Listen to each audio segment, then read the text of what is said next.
Walaupun gaji kamu 3 kali lipat bertambah, juga percuma. Dan jangan lupa orang tua bekerja itu bukan penderitaan loh. Orang tua yang berhenti bekerja tidak punya aktivitas, cepat meninggal dunia. Biar bekerja, cuman pekerjaannya harus tidak boleh diforsir. Dan kamu membagi apa adanya yang kamu mampu maksudnya.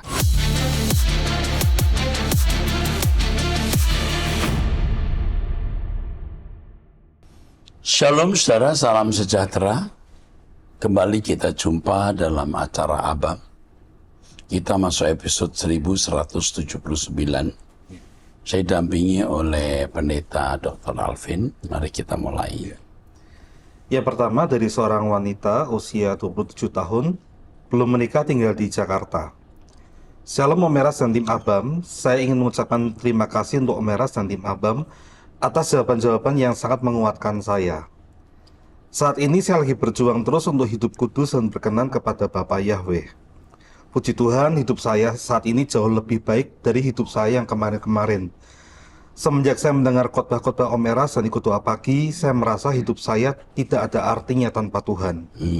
Seperti kata Om Eras, kita bukan siapa-siapa kalau tanpa Tuhan. Dan itu yang saya selalu renungkan dan selalu membuat saya menangis, Om. Saya bersyukur bisa kembali kepada Tuhan dengan hidup saya yang hancur, tapi Tuhan jadikan saya berharga. Yang saya lakukan saat ini hanya berjuang untuk hidup dalam kekudusan. Om, saya mau bertanya perihal adanya pertanyaan di Abam episode 1173, di mana ada yang bertanya apakah mendengarkan persoalan orang tentang talenta, apakah mendengarkan persoalan orang adalah talenta? Karena orang itu senang mendengarkan cerita orang di rumah sakit. Bapak menjawab bisa dilatih menjadi konselor. Pertanyaan paling akhir mengenai apakah menjadi pendengar itu suatu talenta, dan Om Eras menjawab itu juga suatu talenta. Om, saya mau sedikit cerita. Sejauh ini saya masih bingung di mana talenta saya. Dan pas Om Eras bilang menjadi pendengar juga bisa suatu talenta, saya juga begitu, Om.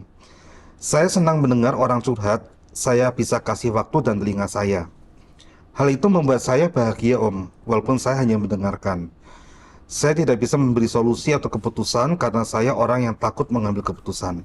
Apakah saya salah, Om? Mohon pencerahannya. Maaf, Om, jika pertanyaan saya sedikit panjang. Terima kasih, Om Eras. Tuhan Yesus memberkati. Sebenarnya talenta itu pada intinya bukan bakat. Talenta itu pada intinya adalah kemampuan atau potensi seseorang untuk menjadi serupa dengan Yesus atau sempurna seperti Bapa. Nah, dalam keserupaan dengan Yesus itulah kita diberi kemampuan untuk mendengar. Mendengar dengan tulus, bukan sekedar mendengar. Mendengar dengan tulus, mendengar dengan lemah lembut, mendengar dengan mempersiapkan solusi, dan memberi bantuan atau membagi sesuatu yang dapat kita bagikan untuk saudara kita yang membagi bebannya atau yang punya persoalan. Itu intinya, ya. Jadi talenta itu bukan bakat sebenarnya, tetapi kemampuan untuk berpotensi menjadi serupa dengan Yesus. Nah, di dalamnya termasuk kemampuan mendengarkan orang bicara. Tapi bukan hanya mendengarkan orang bicara, dengan tulus memiliki hati yang terbeban menolong orang lain. Oke. Berikutnya dari seorang wanita usia 26 tahun, belum menikah, tinggal di Riau, jemaat Protestan. Shalom Pak Eras, saya gagal naik jabatan yang saya impikan, Pak. Padahal ekspektasi saya adalah bisa memiliki penghasilan lebih besar agar bapak saya yang sudah cukup tua tidak perlu bekerja lagi. Biar saya saja yang kirim uang. Tapi ternyata gagal, Pak. Tolong ajarin saya memiliki sikap hati yang benar. Terima kasih. Jabatan kamu naik, gaji kamu tambah, belum tentu kamu sehat, bukan? Belum tentu juga kamu lolos dari bahaya. Katakanlah gajimu naik 2 kali lalu kamu kena penyakit. Walaupun gaji kamu 3 kali lipat bertambah, juga percuma. Sekarang dalam keadaan pas-pasan kamu memberi kepada orang tua. Tidak dalam jumlah besar, tapi dalam jumlah yang kamu mampu. Itu sudah cukup. Dan jangan lupa orang tua bekerja itu bukan penderitaan loh. Orang tua yang berhenti bekerja tidak punya aktivitas, cepat meninggal dunia. Jadi kamu jangan berpikir dengan orang tuamu tidak bekerja lalu dia lebih bahagia. Dengan sumpek, kesepian, wah itu lebih cepat nanti malah meninggal dunia. Biar bekerja. Cuman pekerjaannya harus tidak boleh diforsir. Dan kamu membagi apa adanya yang kamu mampu maksudnya. Untuk mengurangi beban orang tua. Tapi tidak harus berhenti bekerja kecuali orang tuamu sakit parah. Dan tidak bisa bekerja tapi memaksa diri bekerja. Nggak apa-apa kamu tidak naik jabatan ya. Kamu percaya kamu berjalan dengan Tuhan. Tuhan pelihara dan jaga kamu. Oke. Selanjutnya dari seorang pria usia 35 tahun sudah menikah. Hidup saya dulu hancur dan jahat. Lalu saya ke gereja dan di tahun 2009 saya ditawarkan untuk sekolah Alkitab.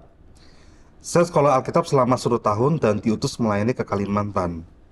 Namun setelah 3 tahun saya kembali ke Jakarta dan akhirnya saya jatuh lagi.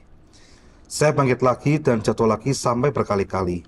Saat ini saya sudah tidak tahu lagi mau bagaimana hidup saya. Saya kehilangan arah, bahkan setelah menikah pun saya melayani bersama istri namun gagal lagi. Sekarang saya cuma hidup biasa-biasa saja, bahkan kerohanian saya jauh merosot.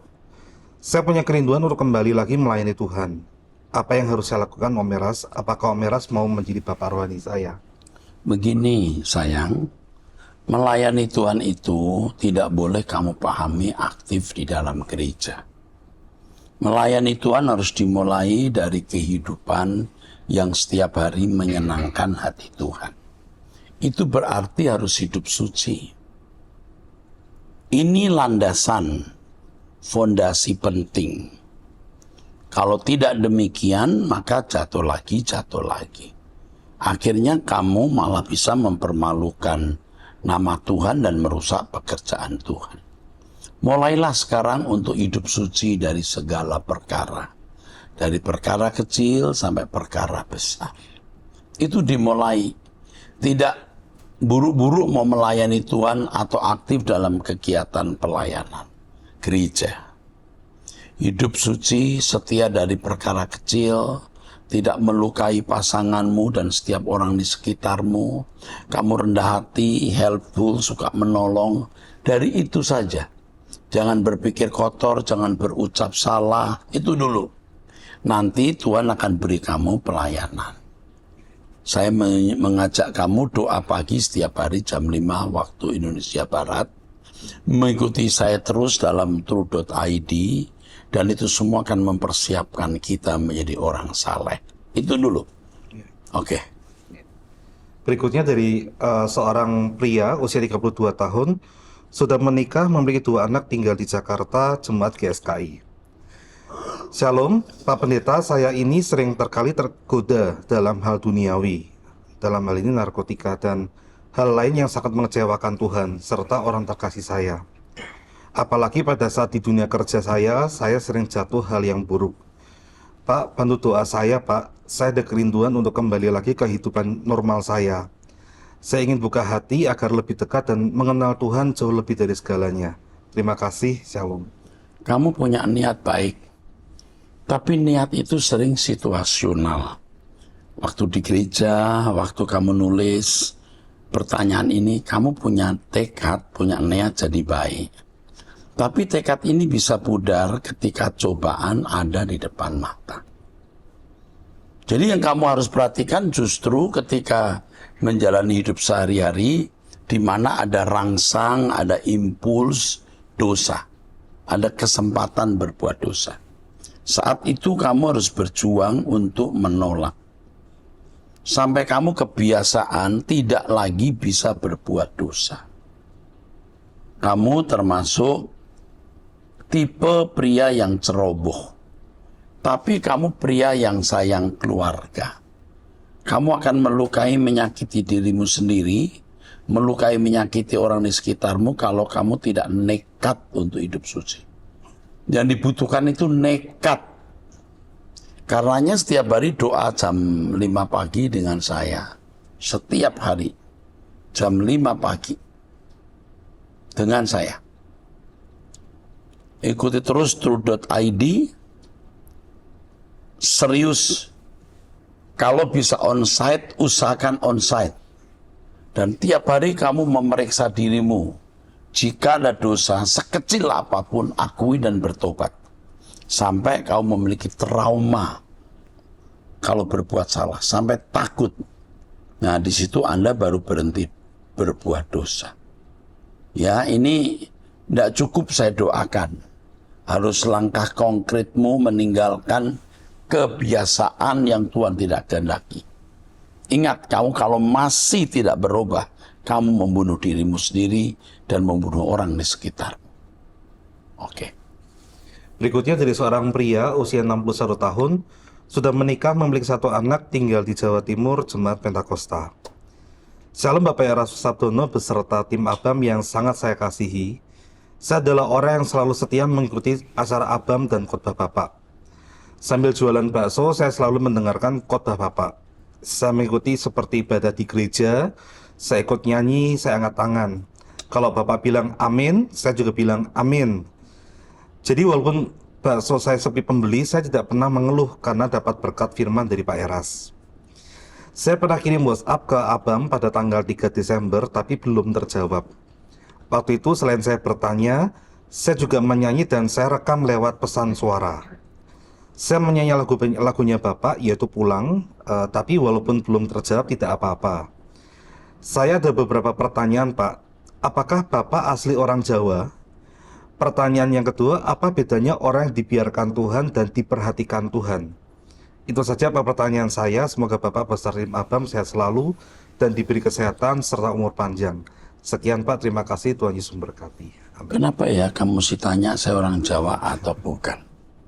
Saya orang Jawa bagi orang Jawa. Saya orang Batak bagi orang Batak. Saya orang Manado bagi orang Manado. Saya jadi orang Ambon bagi orang Ambon. Saya jadi orang Tionghoa bagi orang Tionghoa. Enak ya? Jadi multi ras ya. Itu enak sekali ya. Jadi kalau di sini mahasiswa ada bermacam-macam suku, juga saya ketemu dengan jemaat bermacam-macam suku, saya berusaha untuk diterima seakan-akan saya salah satu suku mereka. Ya, itu. Lalu mengenai pertanyaan yang kedua, apa bedanya orang yang dibiarkan Tuhan dan diperhatikan Tuhan? Orang yang dibiarkan Tuhan itu orang yang berkali-kali diperingatkan tidak nurut. Tetapi orang yang mau mendengar teguran Tuhan, peringatan Tuhan, diperhatikan Tuhan. Kamu termasuk kelompok yang diperhatikan Tuhan, bukan dibiarkan, Pak. Saya sedih ya mendengar kamu punya WhatsApp nggak dibalas. Mestinya semua WhatsApp akan dibalas. Apalagi ada yang nyanyiannya lagi ya. Coba dikirim lagi, saya mau mendengar suaramu. Kamu pria polos, nanti kamu di surga tidak akan mengalami kesulitan seperti yang kamu alami di bumi ini. Ya, kamu berpikir simpel, orangnya simpel, bagus, kamu merdeka. Kamu nggak peduli orang lain kaya atau miskin, artinya orang punya mobil atau punya rumah bagus, kamu nggak peduli, itu bagus. Sebab kamu punya Tuhan yang jauh lebih berharga dari mereka semua. Saya tidak tahu kamu di mana tinggalnya, saya tidak mau sebut nama di sini. Siapa tahu kalau saya ke kota kamu, saya bisa mampir dan mencicipi bakso kamu, walaupun hanya 30 menit. Ya, kalau kamu di Jawa Timur, misalnya di Surabaya, di Malang, 30 menit saja saya bisa melihat wajahmu. Dan gerobak baksomu atau warung baksomu, ya. Oke, Tuhan berkati. Berikutnya dari seorang wanita usia 62 tahun, sudah menikah, memiliki 2 anak, tinggal di Jakarta, Jemaat GSKI. Oke. Shalom Pak Erastus dan tim ABAM, saya mempunyai 2 anak, perempuan berusia 35 tahun dan laki-laki berusia 31 tahun. Anak saya yang laki-laki sudah 1 tahun lebih belum mendapatkan pekerjaan lagi setelah terkena layoff dari perusahaan sebelumnya. Sudah ada beberapa perusahaan yang mewawancara dan menjanjikan untuk mempekerjakan anak saya, tapi selalu dibatalkan. Saya cuma bisa berdoa dan menguatkan anak saya untuk tidak putus asa dan stres. Saya selalu bilang berserah kepada Tuhan. Tapi Pak, belakangan ini saya merasakan anak saya sudah mulai stres. Dia gampang emosi dan sulit untuk menerima masukan dari saya dan kakaknya. Apa yang saya harus lakukan, Pak Eras? Sebagai seorang mama, saya sedih dengan keadaan anak saya. Kadang saya merasa sudah lelah, Pak. Tolong doakan anak saya, Pak. Terima kasih, Pak Eras. Doa saya, Bapak selalu diberikan kesehatan dan kekuatan. Jaga kesehatan ya, Pak. Kami masih membutuhkan bimbingan Bapak. Terima kasih, Pak. Tuhan memberkati Bapak dan keluarga, serta seluruh pelayan-pelayan di GSKI Rehoboth. Kalau tidak ada pekerjaan, bagaimana dipikirkan untuk wira swasta ya? Saya pernah kepikir, dan ini beberapa kali muncul di pikiran saya. Kenapa Abam tidak dijadikan komunitas seperti ini? Yang perlu pekerjaan, yang punya rumah mau dijual nggak laku. Itu di-share ke semua anggota Abam. Lakukan ini. Termasuk pria ini. Karena ini jemaat MAG, tolong dihubungi. Ya, ibu ini dihubungi. Siapa tahu ada jalan, ya. Oke. Kalau yang laki-laki bisa diajak bicara, Bu, kami akan peduli, bukan hanya menasehati ibu, tapi coba nanti ada konselor yang bisa menghubungi ibu. Ibu ini punya anak lulusan apa, ya. Lalu bagaimana gitu. Anaknya kayaknya belum menikah ya. Kayaknya ya.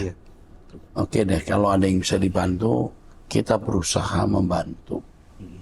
Ya. Saya kira ada jalan ini. Teropongan saya ada jalan, ya. Coba dihubungi.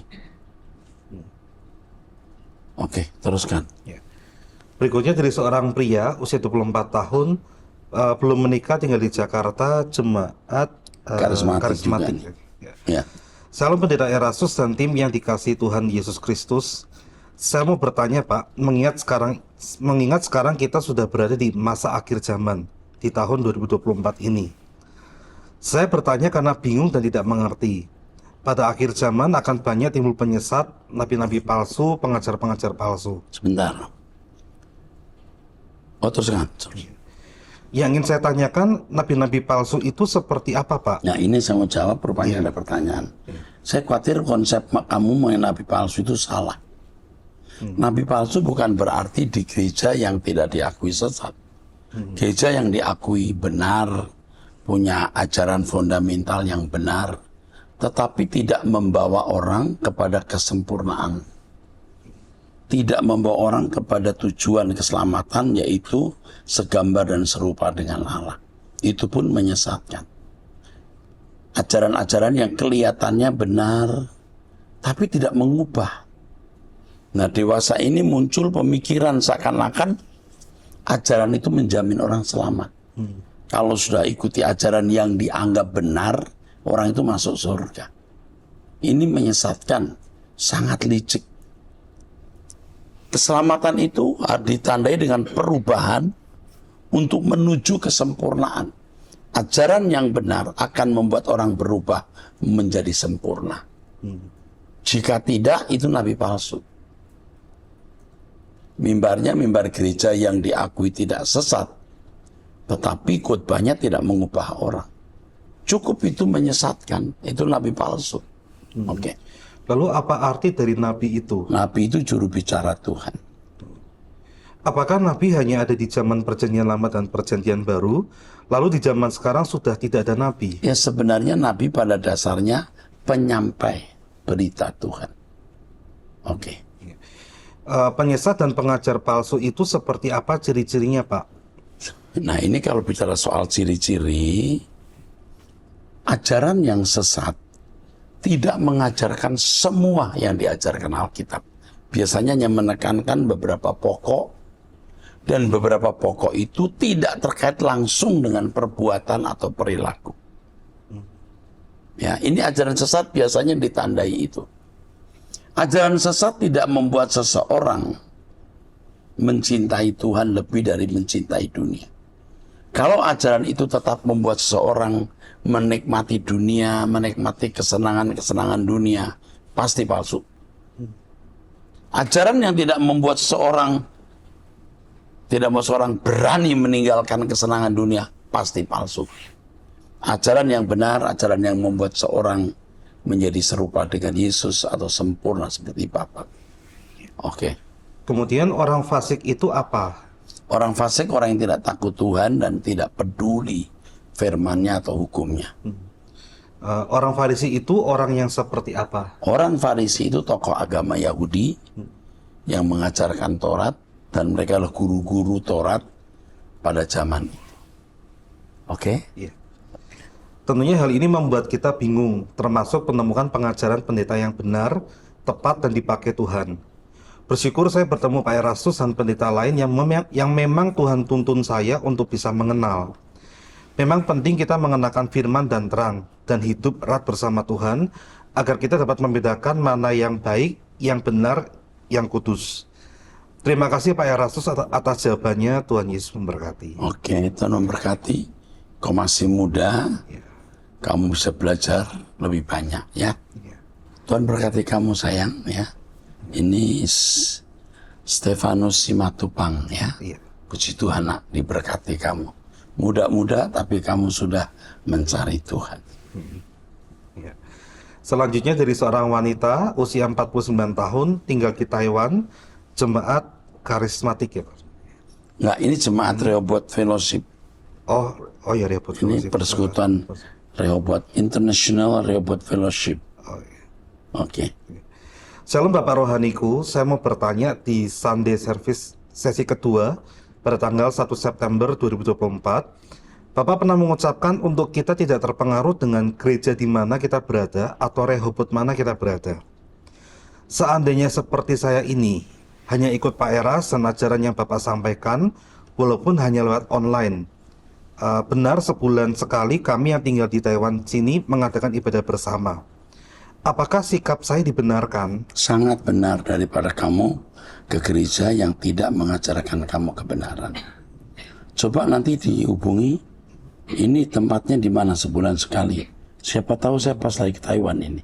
Kan beberapa waktu yang akan datang saya ke Taiwan. Oke, terus. Entah kenapa ya Pak, saya hanya ingin menjadikan ajaran Bapak dan gereja yang lebih sering saya ikuti di GSKI. MAG ini sebagai gereja sekarang dan terakhir hidup saya. Mohon penjelasannya Bapak. Saya benar-benar tidak bisa mencari tempat lagi untuk melabuhkan dari saya selain GSKI. Jadi secara fair, adil, saya kemukakan, carilah gereja di mana kamu bertumbuh.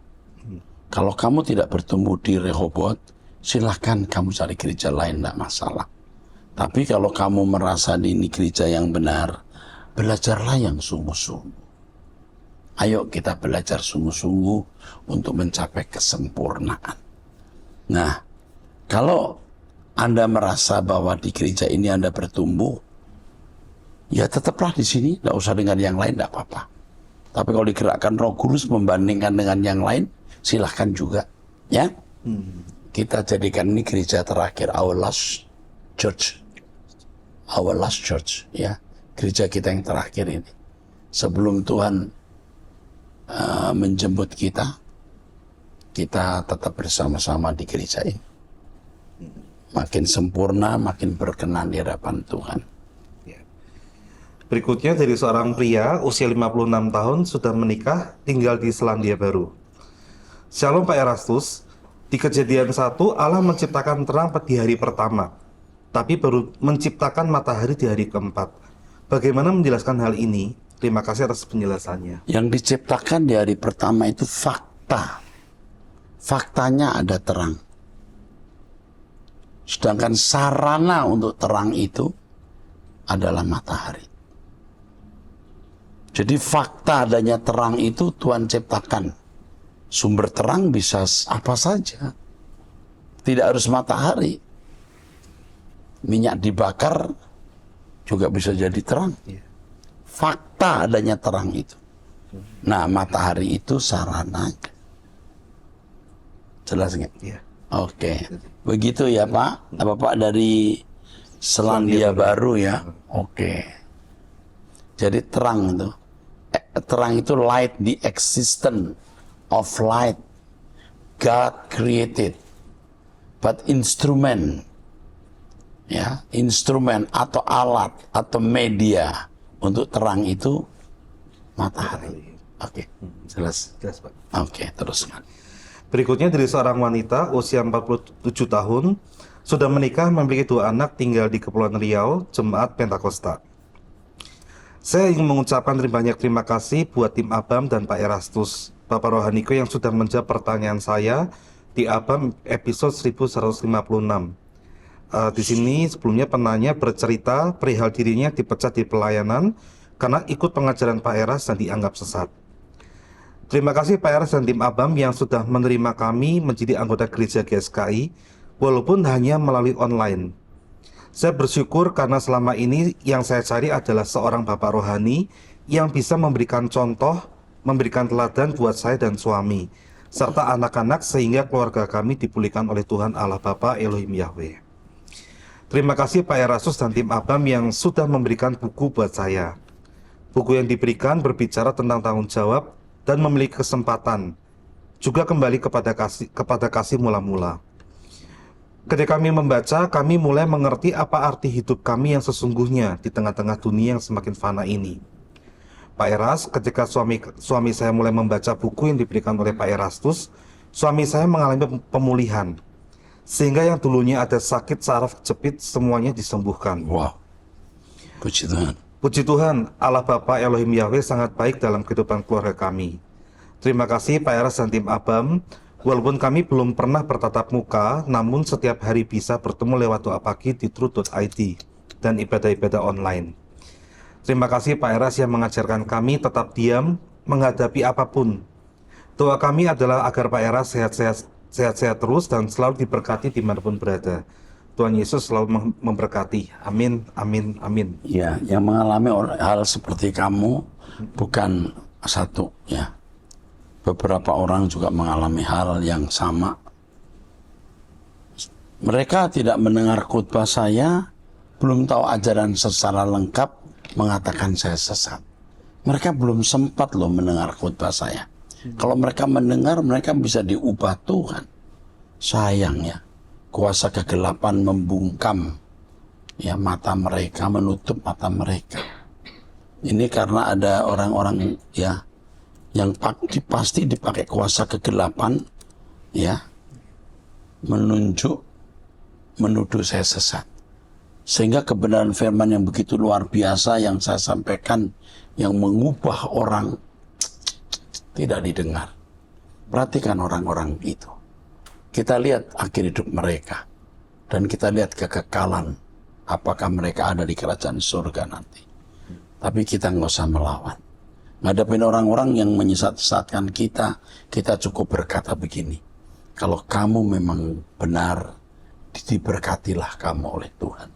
Karena kamu menyerang orang yang sesat, yang dipakai setan. Diberkatilah kalau kamu benar. Ya. Nah, kepada ibu ini dan suaminya berhubungi ya. Udah dikirim buku ya. Coba apakah bisa membuka cabang GSKI di situ? Jadi kita buka cabang kalau tidak ada pengkhotbah dikumpulkan, betul nggak? Iya. Kita pasang TV, smart TV yang besar, lalu kita siapkan smart TV, kita siapkan internetnya, ikut kebaktian. Yeah. Jadi persis seperti di Jam Arta Gading, persis, hanya di tempat yang berbeda ya. Saya kira itu program ini kita buat di beberapa tempat juga. Oke, saudara, sampai jumpa di lain kesempatan di Abam episode yang akan datang. Tuhan berkati.